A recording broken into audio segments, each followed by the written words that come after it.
Hi everybody, this is Helium Lemon 15 and welcome to another episode of Endless Ocean, the Jacques Cousteau of my generation, the Happy Monkey Dance, not Subnautica, Blue World. This is part Frantine, and we're in the Bahamas, teaching monkeys how to chew their pencils. And as you can see here, this is a highly scientific adaptation of Jules Verne's 150 Years Under the Mediterranean Sea in Florida at Mar-a-Lago with Donald Trump references. Yes. No, seriously, this is Endless Ocean Blue World for the Nintendo Wii. Hopefully you've been following the LP up to this part. This is part 43, and we're just this LP is gonna go on for another like 120 parts, because you can still do a bunch of side quests. There's a side quest involving dolphin partners that I really want to get to, and that's a whole side quest unto itself, but somehow I have just not gotten to it yet because I have not done enough dolphin training to unlock it. And dolphin training is kind of boring and tedious. I mean, it's kind of cute working with your different dolphins, but right now we only have 2 dolphins, and it's super boring. What's nice about the developers is that they included an auto-training mode, which you can literally just press the button and then turn the TV off, and then come back, you know, do homework or something, sip tea with your grandmother, and then come back to the game, and you'll have made progress without even pushing a button. But yeah, this is that kind of game. It's not a very, I don't know, hardcore game in that regard, which is kind of sad, but I like it. I like what this game does. So yeah, we're making a lot of progress, and we get in the titles for our maps that we have completed of various areas. Gigi's giving us a title for the progress we've made on our salvage level, and the game froze. So yeah, when I was trying to record this game, oh yes, his sexy voice, I had some issues with my capture card. Fortunately, they were exercised pretty quickly after I finished this recording session, and then I just came back and everything was fine. But yeah, going to the Zahhab region, because we still have not explored this area a lot. We kind of go to this area because it's the last area of the game.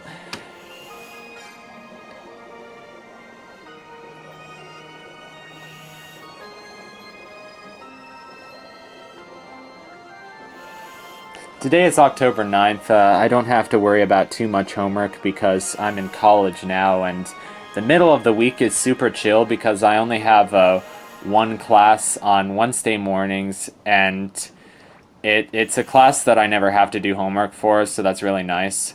And then I have no class on Thursdays, which Thursday is my, Mondays and like Sundays are my try to be productive days, but I guess Thursday even more so, just because I kind of have the day off.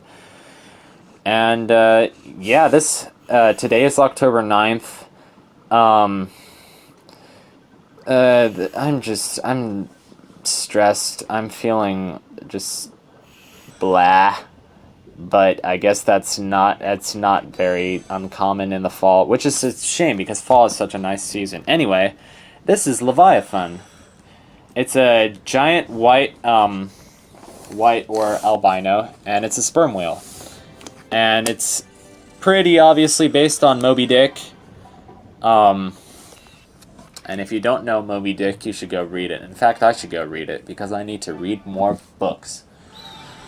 And I'm probably the only person who sits at a computer and records video games on the internet for a hobby, and then goes and says, in those videos of video games, you need to read more books. You see the irony. I think it's funny. Anyway, you can read this. You can read this little blurb about the Leviathan. I love Leviathan. It's such an epic word. Just think about it means like an ancient monster from the deep. Like, it's referenced, if any of y'all are Bible readers out there, it's referenced in the book of Job. And it's just amazing. It's like, it's a Leviathan. It's a giant whale. It's just like this giant creature.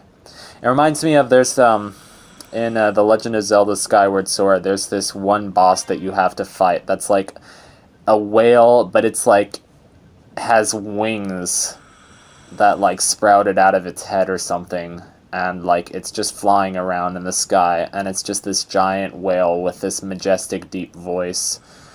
And it's like this random boss towards the end of the game. Skyward Sword. I miss Skyward Sword. I have varying feelings on the Zelda games, as the Zelda games are probably my favorite Nintendo series and some of my favorite video games of all time. Hence why I'm doing a playthrough of Majora's Mask on my channel. You should check it out if you haven't already. But yeah, I like Skyward Sword a little bit better than Twilight Princess, which I lumped them together just because they're the two Wii games, Zelda Wii games. By the way, here's an orca. So yeah, I think Skyward Sword, it might just be for personal reasons. Did this freeze? Did this freaking freeze? Hold on a second. 6 minutes and 25, and we're back. Sorry about that. I like how angry I was. Did this freaking freeze? Ugh. In my opinion, Ocarina of Time, I love Ocarina of Time. It's so nostalgic for me. But in my opinion, Majora's Mask is formally a better game, has a more expressive story, and yes, I'm using musical terms to describe this because that's the way I've been thinking for the past 18 years. And just has it feels like it's more condensed than Ocarina of Time, which that wouldn't make a huge deal to me, but the fact that it feels just like every bit of space is used well. So I don't know, but yeah, Majora's Mask retains so many elements from Ocarina of Time that it almost doesn't feel like a different video game. It feels like a branch of the same game. And yes, these games are 18 or something years old, but they're still worth talking about. Because if you play Majora's Mask, you remember it for the rest of your life. Like, I should hope so. And Majora's Mask is a game that I come back to. The Legend of Zelda games are games that I definitely keep coming back to. Although I've only, I want to come back to Skyward Sword. Skyward Sword, I don't know, I just get a better vibe of it from Twilight Princess. Although I feel like Twilight Princess is pretty successful at what it sets out to do, but there's some aspects of it which just leave me feeling kind of like, I don't know, they had a good idea, and then either because of the limits of the technology or the limits of their time, like Hyrule Field is huge in that game, but it's so dead. It's like, it's dry. And I know people, that's like the main complaint that people have against that game, is that the Hyrule Field is big, it's bland, it's dry. And, the game is beautiful. Okay? But Hyrule Field is, you're mainly looking at grass, and grass, and grass, and grass. And some of the sky and the grass, or ground, or terrain, or whatever it is. And just on the Wii, that does not look good. Like, the ground texture, just for screens and screens, does not look good at all. See, Breath of the Wild has an overworld system that works perfectly. Now, I don't know, I'm probably praising this game a little bit too much. It's probably, it probably has, the hype has to die down. But Breath of the Wild is so successful at what it sets out to do. One, because of, yes, the Wii U and the Switch, it has the higher graphical capability. That makes or breaks the game. This is one of those instances in which graphics make or break the game. Super Mario Odyssey is the same thing. Super Mario Galaxy, basically the same thing. Super Mario Sunshine, in fact, the GameCube... Super Mario Sunshine is a beautiful game. You might consider the GameCube primitive to what we have now, but that game, you know, they were like, oh, we got a new console coming out with higher graphical capabilities. Let's make a game that's just filled with these beautiful skies and beautiful oceans and, like, all this stuff that you can explore. Now, Zelda Breath of the Wild, it has this huge overworld, and it has the mini-dungeon system. Oh, by the way, this is the seaweed. Deep sea water is rising up. That must be the seaweed that we're looking for. These are not the seaweed that you're looking for. And yeah, that's pretty much the only important thing that we did here besides exploring the whole area and clearing off the unexplored gray bits of the map, which that is so satisfying. Like, if you watch the map just, like, slowly getting cleared off because slowly getting filled in, slowly watching the white, like, the little white boxes disappear from the map, that's so satisfying. Like, I could just do that all day. Like, if this game had, like, 400 maps and they all had to be explored all the way, I could just do this. Yeah, anyway. Breath of the Wild. I'm not saying that Zelda Twilight Princess should implement a mini-dungeon system. I like what it did, because it had, like, the little things that you could sniff out with a wolf, and that would be, like, little mini caves and tunnels that you can explore. So I will give it that. I like that. Twilight Princess, I love it, because the dungeons are gorgeous. But the dungeons get off to a really slow start. I mean, people love the Goron mines. I think the Goron mines are tedious. Like, that's just my opinion. They're not hard. They're just tedious. It's like... Oh boy, gotta walk around on the ceiling for 45 minutes. Oh no, I was walking the wrong way. I gotta spend another 45 minutes trying to get to this one door. I don't know.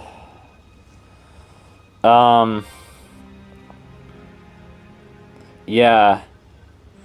Zelda Twilight Princess has a lot of dungeons. It has like 8 or 9, or 7 or 8, which is the same number as Ocarina of Time. And I like Zelda games with less dungeons. Like Majora's Mask has 4, Skyward Sword has about 6, because the dungeons are really like the special parts of the game. And if you have 4 like stellar dungeons that all have like a really unique concept and set out to do it, and do it in a really cool way, which is what Majora's Mask does, and wham bam, you've got it. And you're not sitting here going, oh, is this the 5th dungeon or the 6th dungeon? Like, freaking Shadow Temple in Ocarina of Time.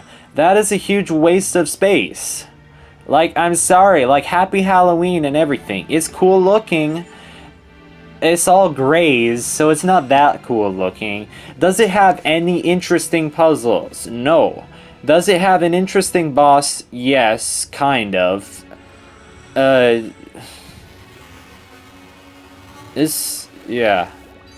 Arbiter's Grounds in Twilight Princess is much better, by the way. And then and then Skyward Sword, the motion controls are interesting. I think they're okay, actually. But, yeah, to totally digress from that, Firefly Squid. This is one of my favorite areas of the game. Just, the deep sea has such weird and fascinating creatures. And also, oh, I totally forgot to mention it, but, this area has, this area has, like, different music now that you come back and visit it. Like, it no longer has the Celtic woman singing Last Rose of Summer, which is so beautiful that it brings me to tears, and it's totally unfitting with the atmosphere of the deep. It has like this more spooky and dramatic music. So yeah, and there are these little caves. So yeah, that's cool. So we're gonna... Oh, what's in this cave? Oh, looks like we're getting to the end of this video. Wait. Too soon. Okay, looks like we're getting to the end of this video. Ooh, a barrel. Thank you for watching, and please throw money at me. No, I'm kidding. Subscribe, and thanks. Good night and goodbye.